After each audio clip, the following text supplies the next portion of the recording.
जी नमस्कार साथियों, जय हिंद, वंदे मातरम, राधे राधे। फ्रेंड्स, पिछली वीडियो में भौतिक भूगोल के जो ऑप्शनल क्वेश्चंस आने वाले हैं शेखावाटी यूनिवर्सिटी में 50 क्वेश्चनों पर अपन ने डिस्कस किया था। बढ़िया तरीके से उनके आंसर जाने थे।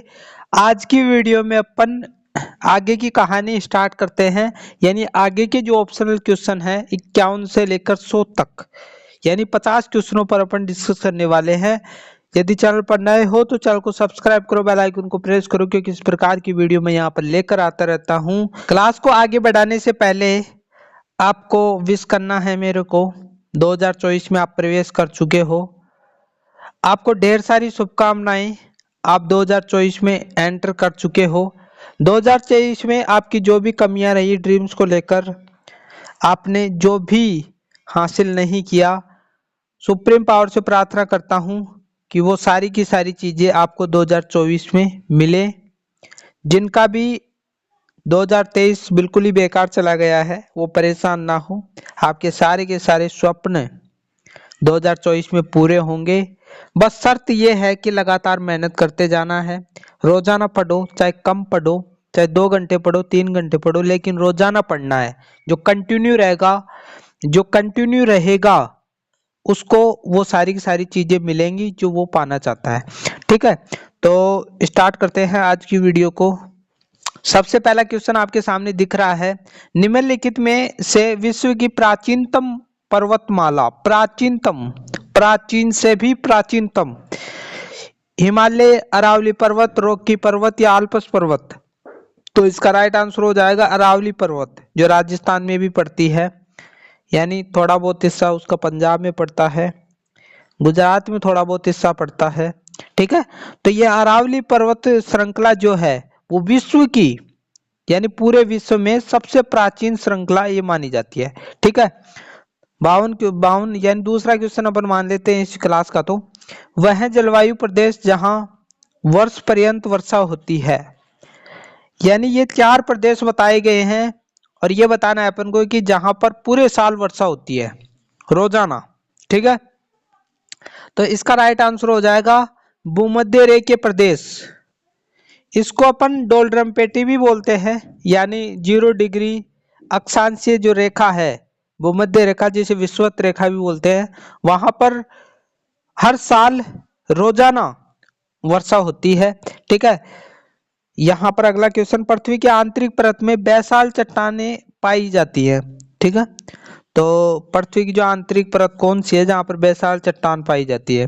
तो यहाँ पर बे इसका राइट आंसर हो जाएगा सीमा में बेसाल्ट चट्टानें पाई जाती है। ठीक है, अगला क्वेश्चन, प्लेट टेक्टोनिक सिद्धांत की उत्पत्ति के जनक हैं।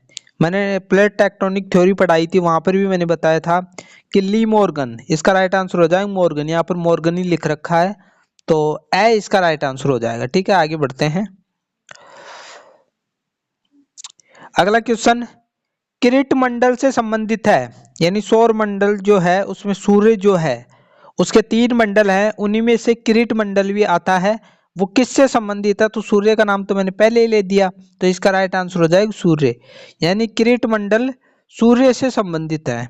ठीक है, इसके बाद में अगला क्वेश्चन, सौर परिवार का सबसे बड़ा ग्रह है अथवा सबसे बड़ा ग्रह कौन सा है, यानी अपन का जो सोलर सिस्टम है उसमें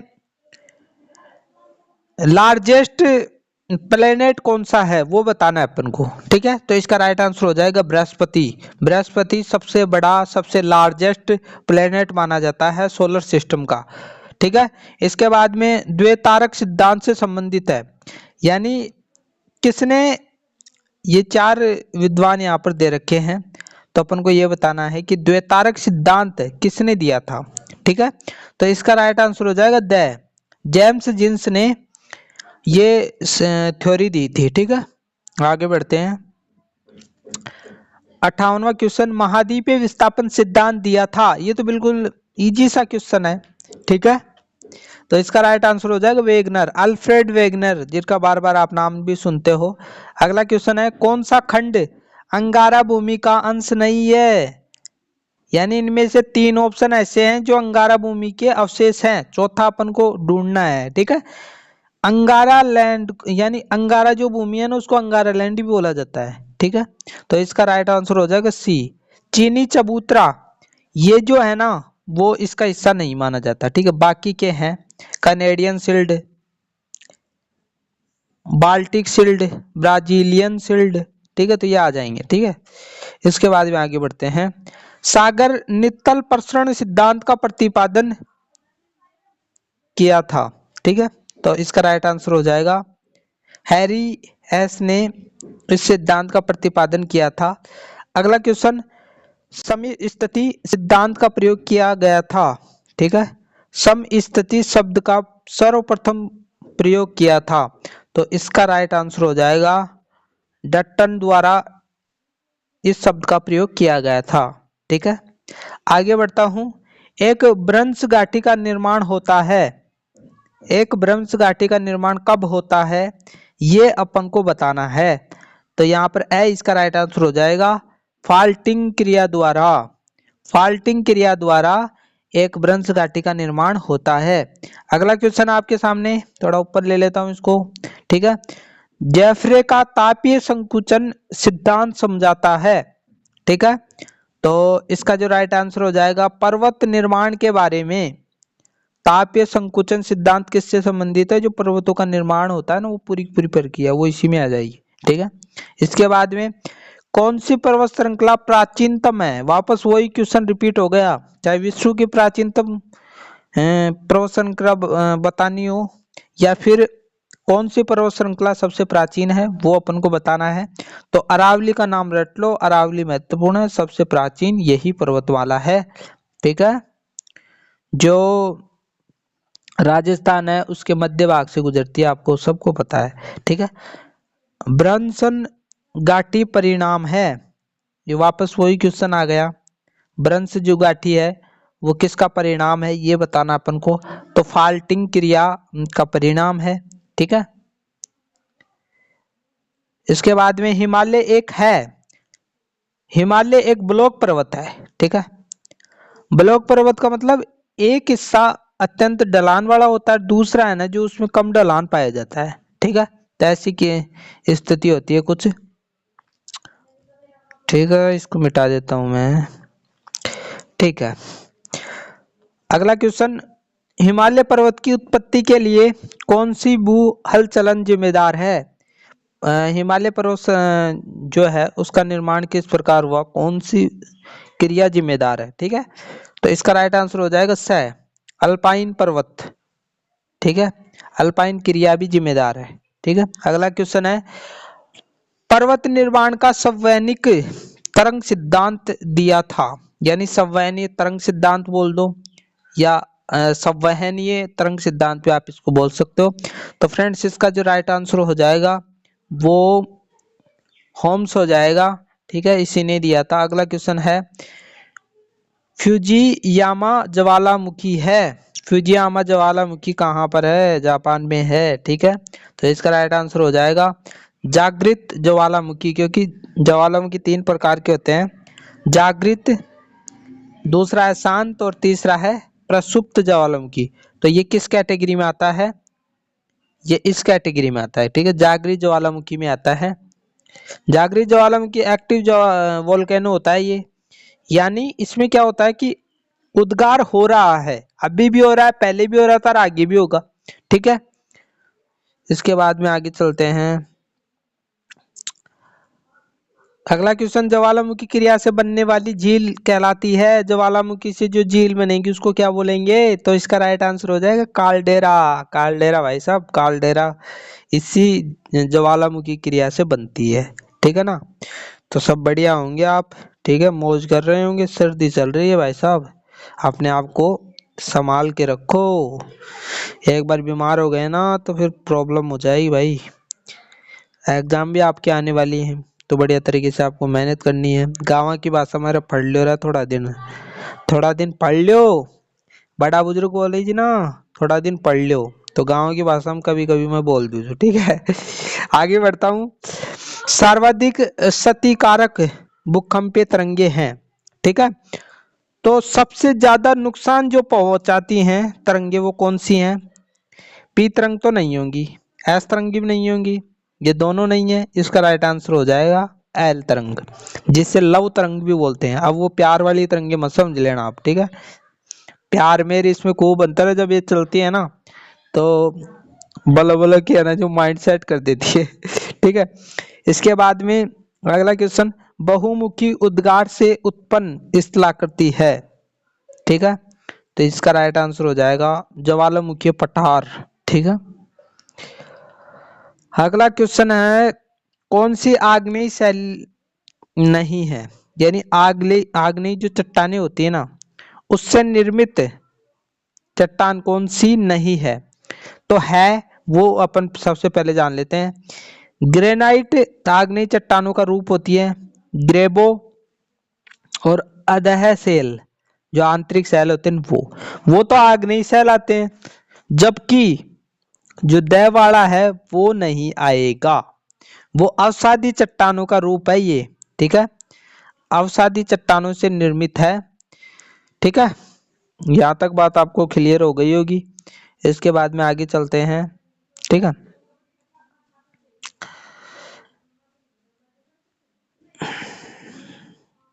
यहाँ पर आपके सामने दिख रहा है गैब्रो है एक, तो यहाँ पर हमने देखा था, देखो गैब्रो नाम आ गया। ऑप्शनों को डिटेल से पढ़ा करो।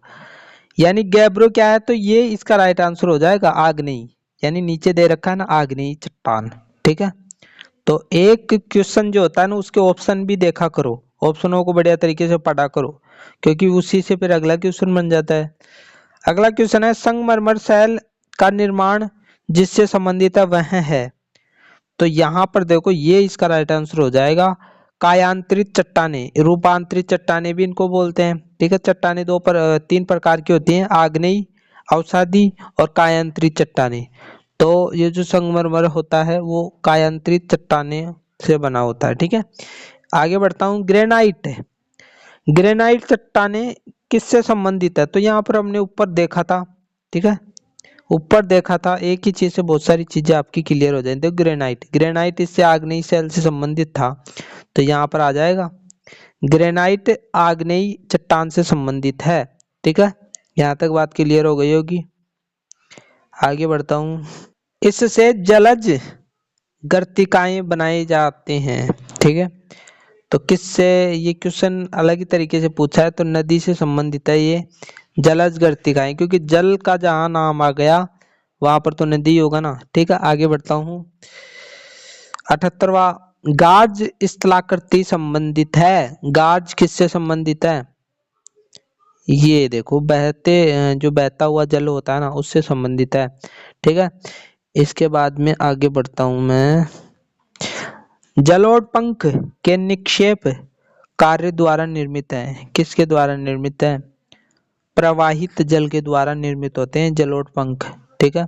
जलोढ़ जो मिट्टी होती है ना, जो उपजाऊ मिट्टी होती है नदियों द्वारा बहाकर लाई जाती है वो ही है। तो बहने का मतलब क्या है, प्रवाहित जल, उसके द्वारा ये जलोढ़ पंख का निर्माण होता है, ठीक है। इसके बाद में युवाला सकुंड, कोष्टक में सकुंड लिख रखा है दूसरा नाम, का निर्माण होता है। किससे निर्माण होता है, भूमिगत जल से इसका निर्माण होता है, ठीक है। ये सारे के सारे रॉन्ग हो जाएंगे, ठीक है। आगे बढ़ता हूँ, नील नदी खालिस्तान में गिरती है, यानी नील नदी कहाँ गिरती है, आपको पता है नील नदी अफ्रीका में बहती है, ठीक है। तो अफ्रीका के जस्ट ऊपर, अफ्रीका जो कॉन्टिनेंट है उसके जस्ट ऊपर देखोगे तो महासागर पड़ता है, भूमध्य सागर, उस भूमध्य सागर में जाकर ये गिरती है, ठीक है। तो यहाँ तक आपको क्लियर हो गया होगा। इसके बाद में सहारा मरुस्थल खालिस्तान महाद्वीप में स्थित है। सहारा मरुस्थल आपको पता है, अभी अभी मैंने जिस कॉन्टिनेंट का नाम लिया है उसी कॉन्टिनेंट की बात हो रही है, ठीक है। तो द इसका राइट आंसर हो जाएगा अफ्रीका, अफ्रीका इसका राइट आंसर हो जाएगा, ठीक है। इसके बाद में आगे बढ़ते हैं, यारडांग बनने का प्रमुख कारण है। तो इसका राइट आंसर हो जाएगा हवा द्वारा अप्रदन, क्योंकि हवा भी तो अप्रदन करती है ना, तो हवा के जो द्वारा जो अप्रदन होता है उससे यारडांग बन जाता है, ठीक है। ये बाकी के बाकी गलत हो जाएंगे, ठीक है। ये इसका राइट आंसर हो जाएगा। इसके बाद में आगे बढ़ता हूं, वो आकृतिक जो हिमनद से संबंधित है वह है। हिमनद क्या होता है? बर्फ, बर्फ की जो नदी होती है उसको हिमनद बोलते हैं। तो इसका राइट आंसर हो जाएगा सर्क। सर्क इसका राइट आंसर हो जाएगा, बाकी के बाकी गलत हो जाएंगे। ठीक है, सर्क जो आकृति होती है वो हिमनद से संबंधित होती है। अगला क्वेश्चन है, कौन सा भू आकार गाठी हिमनद अपरदन का परिणाम नहीं है? ठीक है, नहीं है ये बता रहा है, ये राइट आंसर हो जाएगा त्रिकोटिका। ठीक है, ये गाठी हिमनद अपरदन से संबंधित नहीं है। तो फिर संबंधित क्या है? ये है, अभी याद कर लो संबंधित क्या है। सर्क, हॉर्न, टॉर्न। ठीक है, तो ये संबंधित है, और नहीं है जब ये पूछे तो ये बता देना। ठीक है, त्रिकोटिका। आगे बढ़ता हूं, आगे बढ़ता हूं। निम्न में से कोई हिमानी वो आकार नहीं है। ठीक है, तो इसका राइट आंसर हो जाएगा ब। ब इसका राइट आंसर हो जाएगा। विसर्प, विसर्प इसका राइट आंसर हो जाएगा। ठीक है, आगे बढ़ता हूं।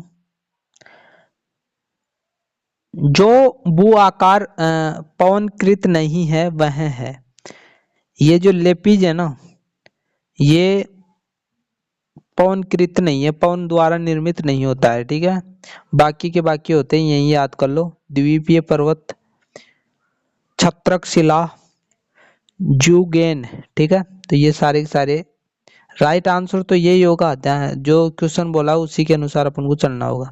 ठीक है, गोखुर झील का निर्माण जिससे संबंधित है वह है। ठीक है, तो जल से संबंधित है भाई, जल के द्वारा ही गोखुर झील का निर्माण होता है।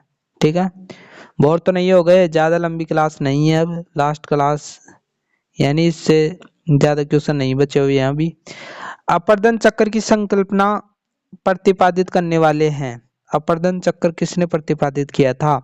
तो इसका राइट आंसर हो जाएगा WM डेविस। डेविस इसका राइट आंसर हो जाएगा। ठीक है, इनके द्वारा ही अपर्दन किस प्रकार होता है वो सारी की सारी चीजें बताई गई थी।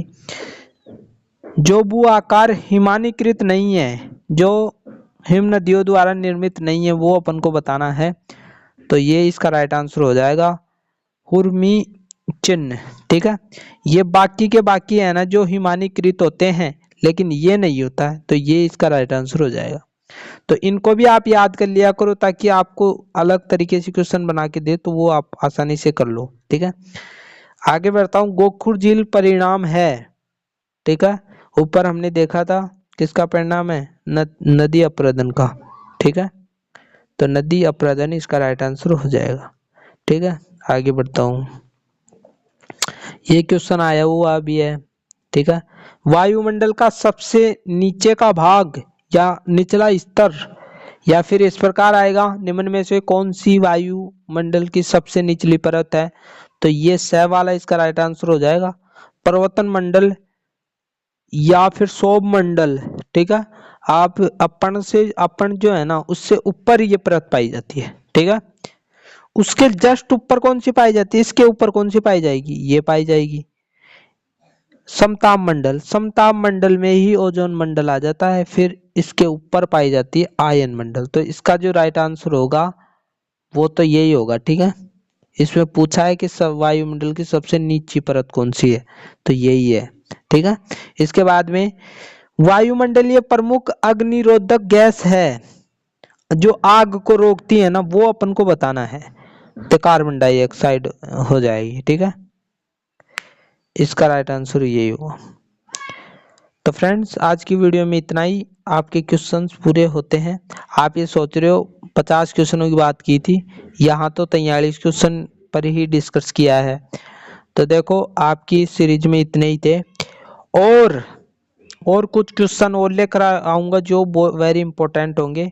आपको पूरे को देखना है अगली वीडियो में। यदि आप अगली वीडियो देखना चाहते हो, आप तक समय से पहुंचे, तो आप हमारे चैनल को सब्सक्राइब करो, बेल आइकन को दबाओ, क्योंकि इस प्रकार की वीडियो मैं यहाँ पर लेकर आता रहता हूँ। मिलते हैं एक नई वीडियो के साथ, तब तक के लिए थैंक यू।